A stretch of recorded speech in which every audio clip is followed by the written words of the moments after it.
Hello and welcome to LAATSTE RONDE, the Roubaix edition. I'm Mighty Mac. Thanks for joining me. Paris-Roubaix on Sunday. What can we say? What a day. What a race. It's my most favourite day of the year. And this year saw the move of the Paris-Roubaix Femmes from its Saturday slot to Sunday. So finishing after the men's race. Since we started Paris-Roubaix Femmes in 2021, yeah, it's crazy, isn't it? Then we think that we waited until 2021 to crown the first queen of the classics. And Lizzie Deignan taking an epic victory on that occasion. Woo! ASO cited that budget issues because Zwift have now taken the sponsorship to concentrate fully on the Tour de France Femmes. And ASO said logistically and also to try and keep hold of the viewing figures and also the crowds along the side that they wanted to run both races on the same day. It's not just 2 races on Sunday. There are 4 races on the Sunday because the junior men and espoir men also race on Sunday. So there was 4 races in total happening on Sunday. For the women's race, we were excited when we look at the route. More cobblestone sections, 20, so up from 17, but we didn't get to see them. And this is the frustrating part. And this is where, yeah, we can be frustrated as fans. And this is where we have to keep our voices loud. And this was not a channel issue. So I commentate for TNT and Eurosport, and we showed every second of live coverage that was available. It is the organisers who decide and provide from a host broadcast how much footage they're actually going to provide. When I looked at when we were going to come on air, I knew that we were just not going to have a chance to breathe. It was just going to be boom, straight in, and that is it. And sometimes, as a commentator, you just want to let it settle, and you want to be able to say who's there and who's the favourites and that kind of thing. In Paris-Roubaix, you just don't really get that opportunity. If you've never been, I highly recommend it. If you want a little week, go to Tour of Flanders and stay on, ride your bikes, go visit, and then go to Paris-Roubaix on the Sunday. Getting into the velodrome and just being in there. It's free to get in. Don't have to pay to get into the velodrome. And it is one of the best experiences that you will ever have.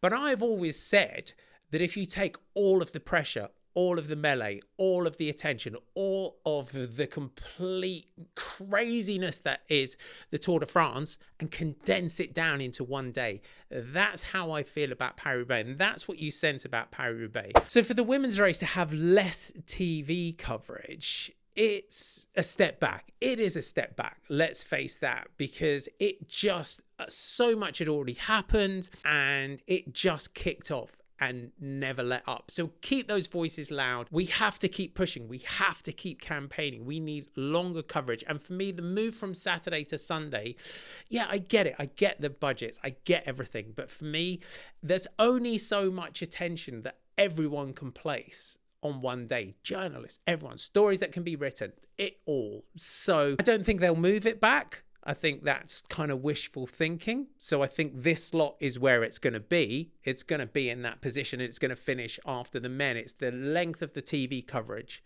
that we get in future that we really hope that they build on, because it was a great race. And now when we look at the race, and we came in with so many big names and so many big favourites, and of course everyone was talking about Marianne Vos coming back into the peloton after the sad passing of her dad Henk, and send all our love out to Marianne, her brother Anton, and mum, and all of the Vos family. And you could sense the emotion that was going into the ride from Visma Lease bike, especially with Pauline Ferrand-Prévot coming into the race. Specifically, she said in the pre-race interviews, to try and help Marianne take the victory. She had finished second once and 4th twice, and she wanted that victory. And Danny Christmas was laughing on our coverage because I said Francie Koch was a wild card, and she said I think she's a little bit more than that. And I kind of meant a sort of outside favourite, because when you look at her first edition of Paris-Roubaix in 2021, it was a kind of career ride at that time. And I remember just looking at the way she rode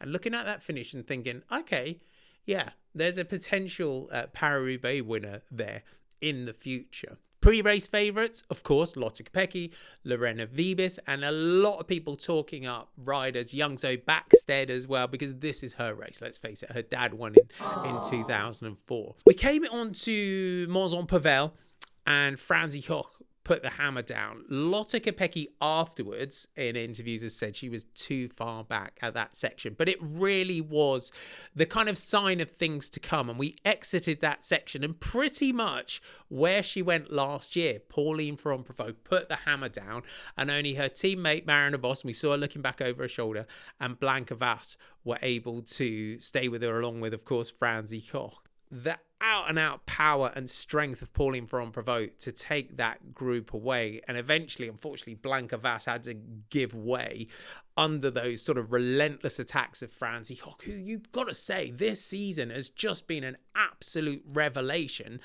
after so many years in sort of the DSM setup that became Picnic Postenel. She moved to FDJ United Suez, new coach, new team, and she's just slotted straight in. And we can't forget that podium in Strade Bianche and the way that she rode there. But it was just the way she was attacking the cobbles, on the drops, the cadence that she was riding. Marianne Vos, hands on the tops, just looking so relaxed and so comfortable. And then Pauline Ferrand-Prévot rolling that big gear as she does. And every time she got dropped, she came back fighting. It was just an absolute slugfest all the way to the velodrome. And you felt that Marianne Vos was really, really confident in her sprint. And when you come up against someone like Franzi Koch in that position, you're never quite sure. We've seen Franzi finish up there in bunch sprints in the past, but in an out-and-out, power-for-power sprint against Marianne Vos, you would have said that Marianne was the favourite. And two riders from Visma Lease Bike up against one from FDJ United Suez into the velodrome. And what can you say about the final lap and a half? Again, if you ever get the chance to go, there's this massive roar that always goes up when the riders enter the velodrome, or there's a kind of a hushed descent, and then it builds again.